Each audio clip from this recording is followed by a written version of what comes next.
Ladies and gentlemen, welcome back to the Candidates 2024. This is a double round robin, 14-round chess tournament to determine who will play next for the World Chess Championship. This is round number 3, and I'm going to take you through all of the games, both on the open side and on the women's side. Then I will give you an update on the standings, and that's the entire introduction. The games today were sensational once again. They did not fail to deliver. And if you're watching this video and you are enjoying the recaps and you'd like to get more into chess with beginner, intermediate courses, end games, middle games, tactics, any chess opening, all my courses are 33% off. I will put a link in the description to celebrate this incredible tournament. My friends, we are going to kick things off with the game between Basov and Hikaru Nakamura. Basov is from Azerbaijan. He has half a point out of 2. He lost the game and he drew. And so did Hikaru. Hikaru looking to bounce back after a tough game yesterday against Vidit, who played a brilliant game of chess. And Hikaru sits down and plays d4, d5, which is not like really, a lot of people were wondering what Hikaru was going to do. If this was 2014, Hikaru would have played a King's Indian defense. The problem is that nowadays the King's Indian defense is a really difficult opening to play as black. So instead what Hikaru does is he plays d4, d5, which is pretty rare. Most people are playing knight f6, and he plays the Slav. That's interesting. The Slav defense is, if you look at the database, it is not a popular way to play. It's just not. Like, it's a big risk. You give up a lot of the center to white, and you either are going to play pawn takes or you're going to play the semi-Slav, right? You're going to have the Adidas, but not the car. So, yeah, I mean, that's the Slav. But Nijat, on the third move, does what every Slav player hates. He does what every French defense player hates. He trades the pawns. He plays c takes d5. And the reason why he did this is because now the position is going to be completely symmetrical. So by playing like this, he's basically saying, I will never lose this game. But also by playing like this, he says, there's like a 98% chance I won't win unless Hikaru has a heart attack. And Hikaru plays a6. He does spend a bit of time. He does play like this. But the truth is, you know what's the craziest part? Black can make a draw so easily. e3, e6, bishop d3, bishop here, bishop here, bishop here, take. That wasn't a bishop move, but whatever. And they make a draw. Hikaru plays this in a way where he does get a little bit, he does imbalance the position. He does. And then he goes here, and you'll notice that from the opening, Hikaru was down a lot on time. But that was mostly because he was trying to remember the directions to the local pizzeria. All right, like, he wasn't actually thinking much. And the truth is that this is just a completely equal position. There is no risk involved here at all. And I know that I just introed this by saying, well, the games today were insane. Yeah, except this one. And the pieces all get traded off the board, and the queens come off, and nothing happens. Just a whole bunch of nothing. Just a couple of things to point out. Black has 7 pawns on light squares to counteract white's light squared bishop. That is pretty instructive. And the players shuffle. They make it. What was that? Like, a lot of you are wondering, Hikaru just lost. Why would he not try to beat a guy he outrates by 157 points? Because it's not that easy. Like, the truth is, if Hikaru takes massive risk and loses this game, that's a horrendous result. So Hikaru does what he can, and when if his opponent kills the game, there's nothing he can do. It's kind of the onus is on the opponent, and Basov did say after this game he wasn't feeling well. I don't know if that's emotionally, spiritually, physically, but I hope he's okay. And, Hikaru winning with black against the lowest seed is possible, but Nijat did a very similar thing against Nepo a couple rounds ago, so Hikaru's going to have to wait to get on the board. I mean, if this is the way Nijat wants to play in this event, that's going to be tough to beat. He's going to be forcing the players to take a lot of risk. Now, this game, this game's a banger. These guys both won. So they both won yesterday. They're tied for first. It's only the second round, but this is round 3. They both have 1.5. And this one gets really spicy early. We have a Catalan. We have a slightly different move order. We have, instead of knight f3, and Nepo does not play he plays c5, which is a very, very forcing way to play. He plays this way, which, white is supposed to be a little bit better after cd5, ed5, which must have really been surprising for Gukesh, because generally the pawn takes and you block. No, knight takes d5. And that is why Gukesh spent 7 minutes developing his knight. It's not that he forgot how to move the knight. It's that this is a massive surprise from Nepo, who then proceeds to be up 15 minutes on move 7. So a massive surprise. Everything Gukesh prepared completely out the window. He's got to improvise, but the good thing is he has 100 minutes. So he goes, Nepo goes bishop c5 and castles, and by the time Gukesh gets to this position, he spends another 18 minutes remembering how to push a pawn, which is, by the way, why chess will absolutely never get on television in this format. But that's another thing. I'm not blaming Gukesh. He's playing within the realm of the format. If we want chess on TV with like big sponsor, like I'm just telling you right now, like does anybody watch these games? Like, does anybody sit there glued to their screen for 18 minutes? Because I don't do that. I walk my dog. I come home. One move gets made. Anyway, e4.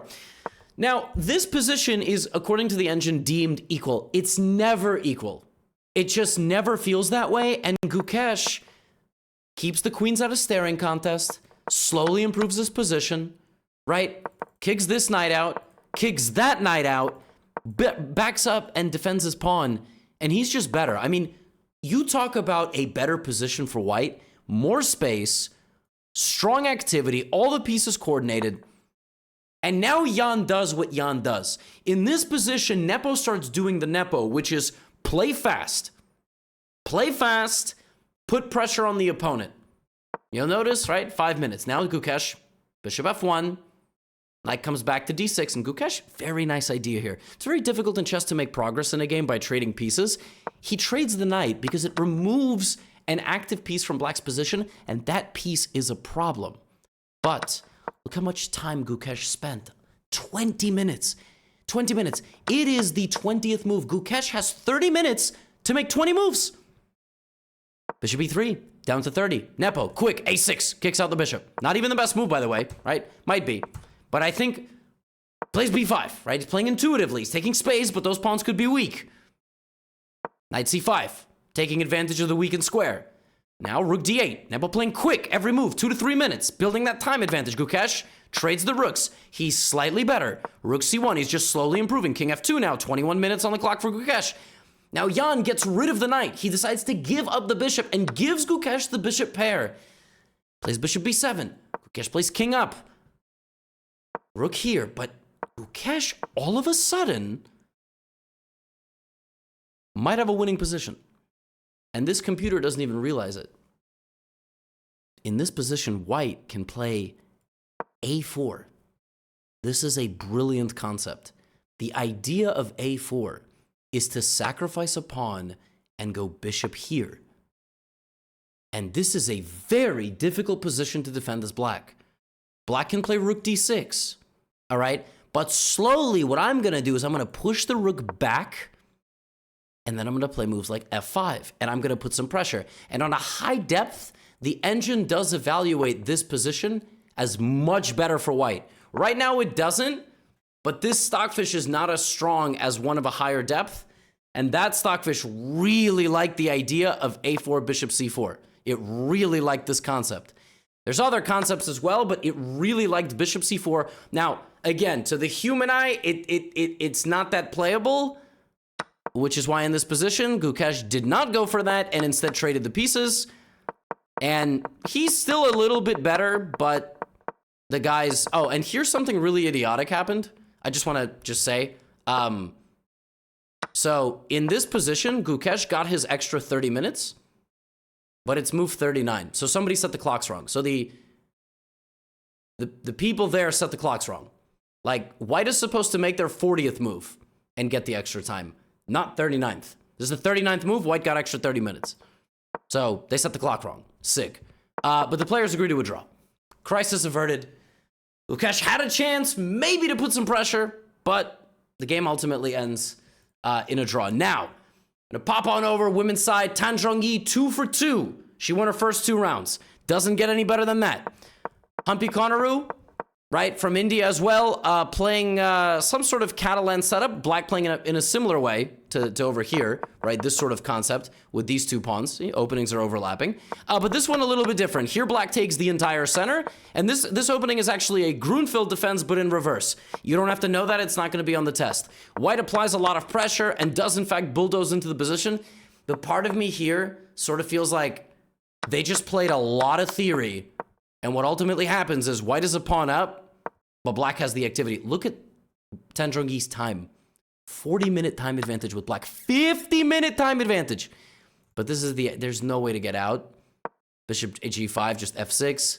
Nice idea by White to find rook c1. If you take the bishop, I take your bishop. And yeah, this game, Tandrongi literally did not think. She just played literally all her prep, and they made a draw. She started the game with 130 and ended the game with 135. I mean, what a flex. Now, you didn't win. She just played everything she knew. Like, she literally memorized this game before it happened. I mean, you talk about, she played 30 moves that were just like, well, if my opponent plays like this, I can't win, but I also don't lose. So Tandrongi on 2.5. All right, that was a quick one. Obviously, not a huge amount happened there. Now, Alireza Firouzja and Fabiano Caruana put on quite a game. And then obviously we have a series of games after that, and we will end with Vidit and Prague. They put on a show. First, let's quickly pop in on Lei Xingjie versus Alexandra Goryachkina.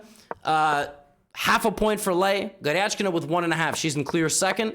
We have an Italian, and this one, an Evans Gambit. Evans Gambit in the candidates. This is the good stuff. This is the good stuff. Bishop takes b4.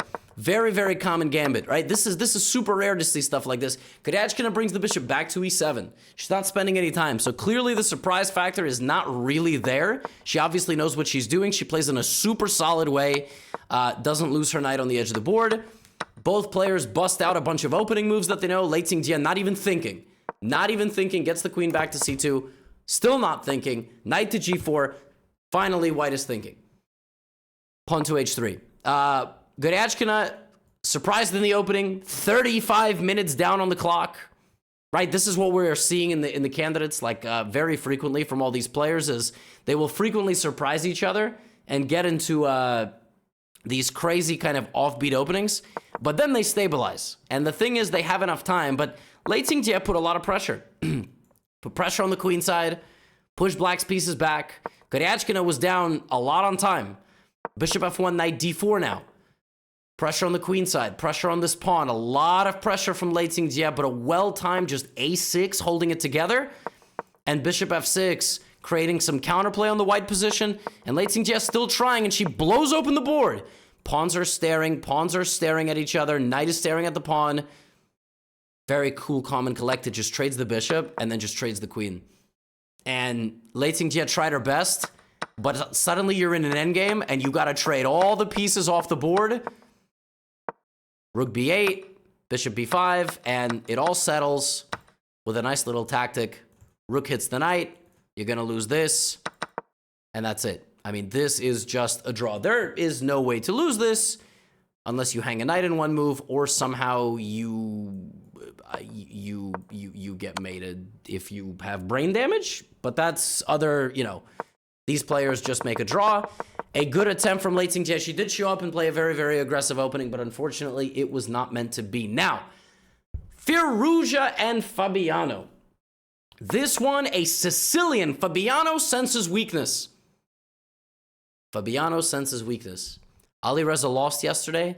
Fabiano won yesterday. Alireza, Fabiano goes for the Sicilian defense. He's looking to put the young man out of his misery. He understands 2022 was a bad candidate for Firouzja. Fabiano wants to pounce. You know what he plays in this position after the Rosslimo? He plays knight f6. That is such a sideline. Now, there is an even bigger sideline known as the Nimcevic Sicilian, which is bad. You won't see it in the candidates. But the knight f6 Rosslimo is so unpopular. Like, let me tell you, in terms of the percent, the move knight f6 is played very, very, very rarely. But it has been played by Caruana before. He actually has played it. And he's played... Oh, I'm sorry. I'm looking at the database. He has played it a little bit, this move, knight f6. The point is that it just allows e5. Like, that's just the point. Like, it allows knight c3, e5, and the knight has to dance around the board. And that's what happens. Alireza plays knight c3, and now knight d4. Super provocative. Allowing the pawn to come forward. He grabs the bishop, enabling his knight to come to the center. Alireza goes here, and then Alireza plays knight back to c3, and just doesn't allow Fabi to get what he wants. And now he takes Fabi out of his comfort zone. Super provocative. I mean, I'm telling you, Fabiano taking massive risk. That's why it's the name of the recap. Massive risk here, okay? Trying to win the game with black. Then he plays this move d5. He spends 15 minutes because I think he was trying to understand the difference between these two moves, right? Like, I think that was really it. He plays d5. Now Alireza does something funny. He spends 33 minutes on this. He was not locked in the toilet. He could have taken or played d4. So he was either calculating to take this way. He was probably calculating d4, the concept of which, you know, this looks really good for white, but it's not because of b5. And somehow black has enough counterplay. It's completely nuts. Castles, b4, sacrifice the knight, take, queen c7, bc3. Like, I'm sure Alireza was deep in the calculation here. But after d5, ultimately, instead of trying to blow up in the center of the board or taking the pawn, he takes en passant and just says, you know what? I'm going to do it like this and play d4. Bishop e7, both guys castle. And Alireza does not have the bishop pair, but he has a little bit more activity. This knight is a little bit stupid, and he might be microscopically better. He plays bishop f4, and the idea of bishop f4 is either black has to block his bishop, or black goes here, but allows potentially some big complications. Potentially the knight gets to d5, where it could be very strong for the duration of the game. So a very big decision, and Fabi plays knight e6. Spends 20 minutes. Let me tell you something right now. You could spend like 2 years thinking about a position. It wouldn't match up to what Fabiano comes up with in 20 minutes of calculation. I'm not trying to insult you. I'm just saying when a guy like Fabiano goes in the tank and calculates, bro sees the future. Like, he sees the lottery numbers. Knight e6, deeply calculated. The bishop comes back to defend the center, and that was done for a reason, a deliberate reason. But then he went back. Then he went back. And basically, he was like, this is what I'm going to do. Now, if Alireza repeats, we're going to make a draw. Like, obviously, I'm fine with the draw. I'm playing black, fine. I throw away, a quick black game. But the thing is, Alireza doesn't have to repeat. Remember, a moment ago, the position was this. So he didn't repeat exactly. He allowed Alireza's bishop to be in the center. Now, Alireza's not dumb. He doesn't repeat the position. He just makes an improving move. He doesn't allow the bishop to pin the knight. And slowly, he improves the position. Now here, with queen d2, Fabi thinks for a long time. And like I said, when Fabi goes into the tank, big things happen. He tries to clarify the matters. Plays d5. All right? And the point is that before he takes back, he plays c4. This is a crazy concept. Pawn takes pawn, c4. None of the white pieces can get to that pawn. So what's going to happen is he's going to lose the pawn, and it's very messy. A lot of pieces are staring at each other, and actually, Fabi just gives up the pawn. He's just, if you count material, Fabiano Caruana is just down a pawn. What he has for the pawn is active compensation. He has the bishop pair. So this is white's extra pawn, but he can't really push it because black is going to snipe from the distance with the rooks and the bishop. And that's what this game turns into. Fabi ends up winning the pawn in the center for that pawn. This is Alireza's extra pawn, and it's completely meaningless. Now, if Fabi were to do this, well, then, white has some damaged pawns, but the more pieces you trade, the worse this gets. Okay? And then if you trade too much, you trade the bishops, you trade the rooks, you're going to be in a losing endgame. The evaluation only grows. Okay? So bishop b6, and Fabi just defends. Just defends, keeps the bishops, and the only way that white wins is by pushing these pawns, and he can't. He can't push them. You might be wondering, like, why? Why can't he just go b4? Because a5. And let me tell you, you can't save this pawn. It's just not savable. So he can't push the pawn, and despite Firouzja's best efforts, the players end up making a draw. So Fabi shows up, plays very provocatively. Firouzja kind of calms the whole thing down, and he does go up a pawn, but it's crazy. You could just be up a pawn in chess and have absolutely nothing.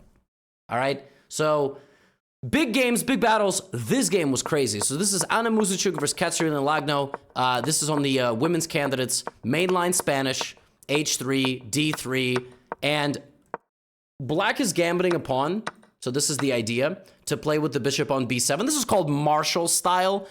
Frank Marshall back in the day used to gambit the pawn in the center in the Rue Lopez and then get pawn down compensation. Again, you don't have to know that, but now you can win your local trivia night. And what happens in this one is White doesn't accept the sacrifice and instead goes on an attack. All right? Black defends, and we get knight versus bishop with attacking chances and also queenside play. Muzichuk goes knight c5. Now we have queens and rooks. Just the heavy pieces. I'm not calling them fat. They're just called the heavy pieces. Now we have some trades. All right? And here, Katerina decides, I'm going to get rid of my a-pawn. I'm going to get rid of my a-pawn. I don't care if it's taken because it's going to be a weakness. But Black does not win the a-pawn back. And now Anna Muzichuk is on the attack. Black has to play defense. White comes back. White is still poking and trying to get into the black position. And she does. And she does get into the black position, but she's not really winning. She's not really winning, and it might be a draw. It might just be a wait a minute. Wait, okay, they repeat moves.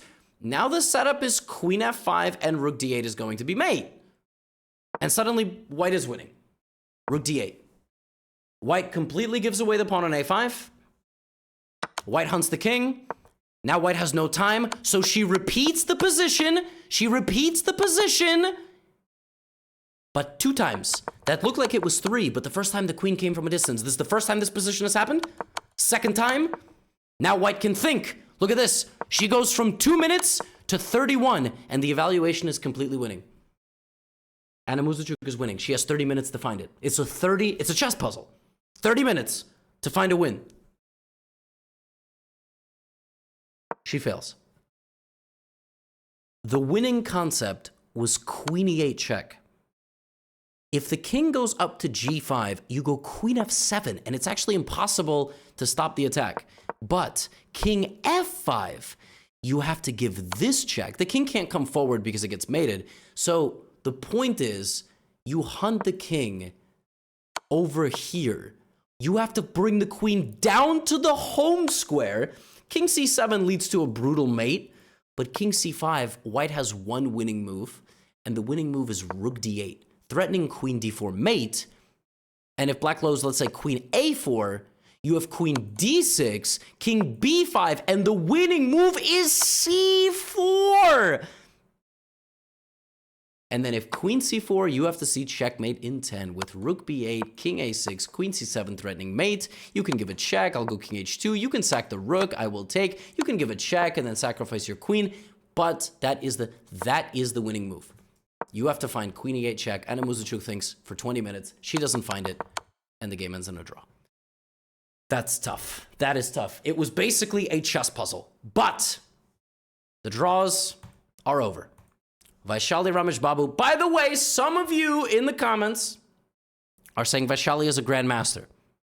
She does have the norms, the 3 norms, and she does have the rating. She doesn't have the approval. You see, the international governing body of the game can't just approve things. So, because I don't know, because everything in chess is outdated, not modernized, doesn't make much sense.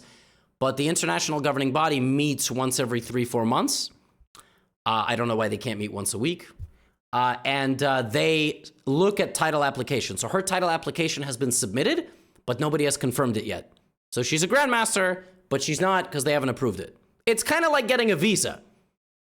I mean, you might meet all the details, but if they haven't approved it, so she's technically still an IM. Her opponent is just an IM. Just. Very strong, and plays a Petrov.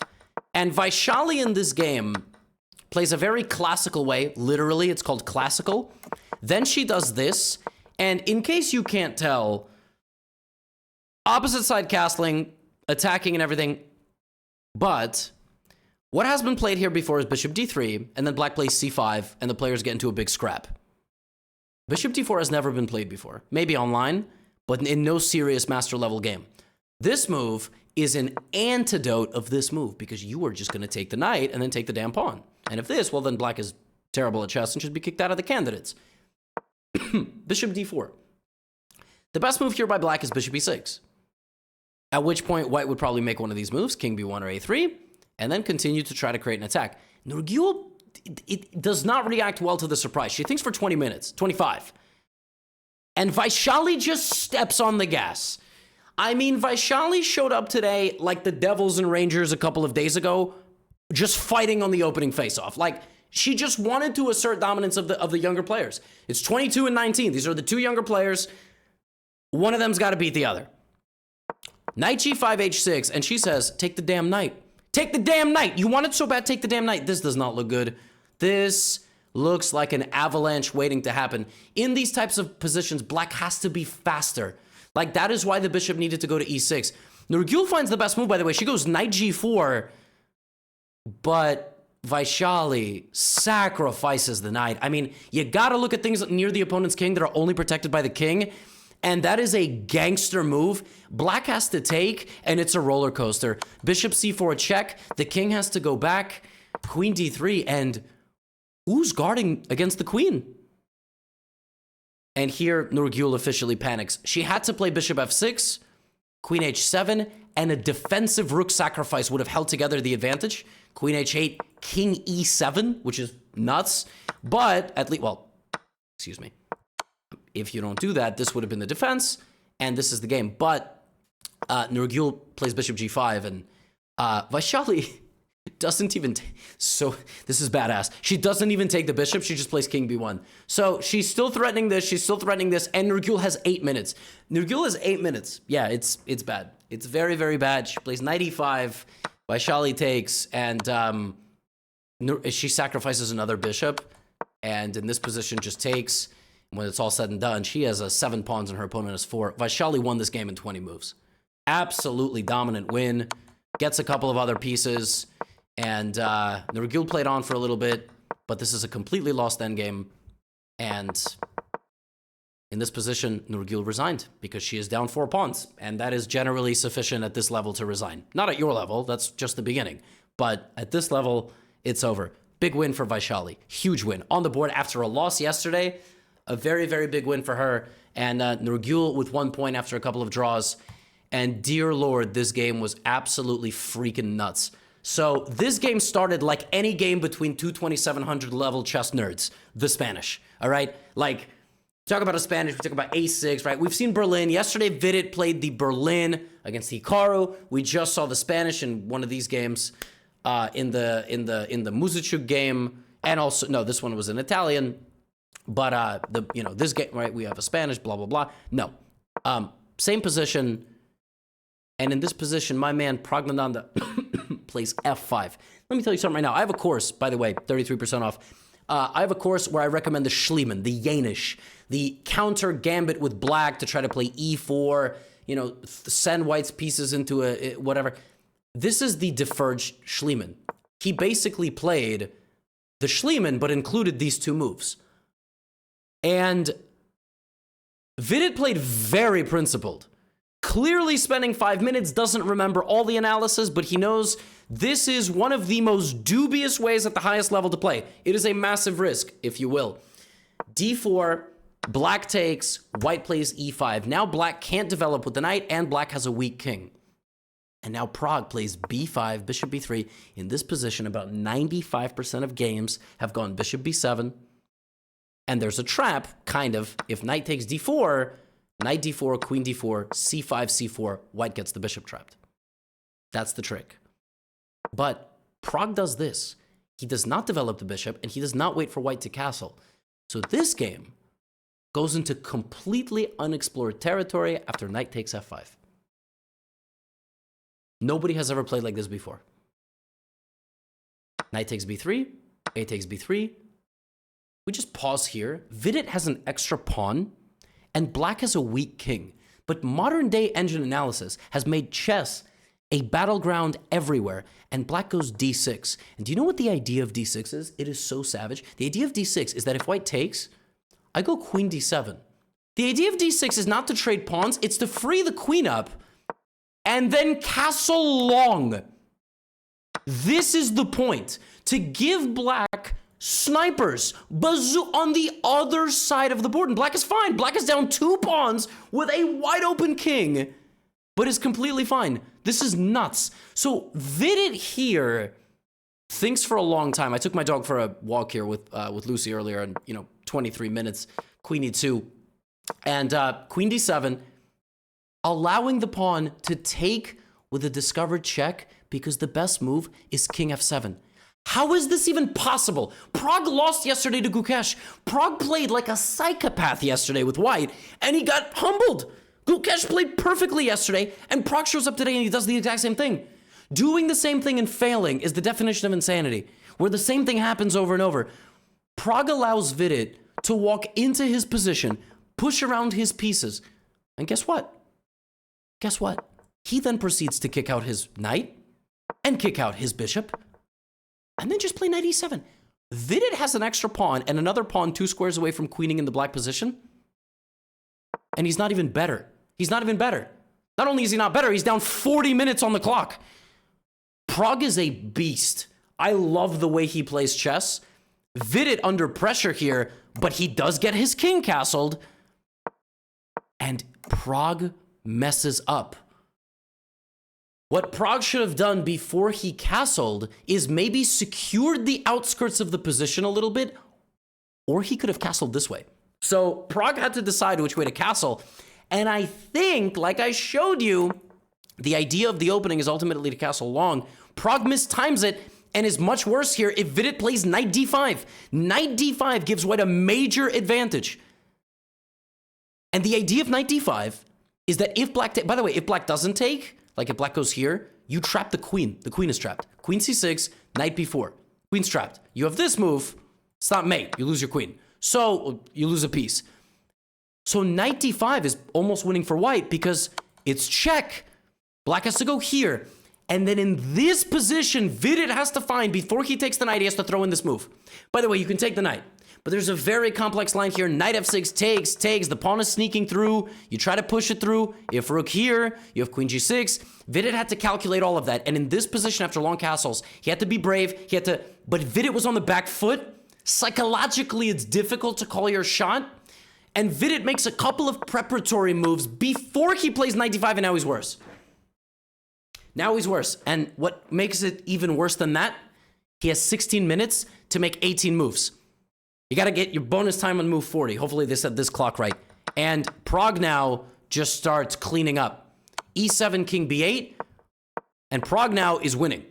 He's got a dominant position. Vidit has 10 minutes for 13 moves. He's going to lose on time. He can't keep this up. Good idea, though, from Vidit, trying to split the defense. All Prague has to do now is play rook h7.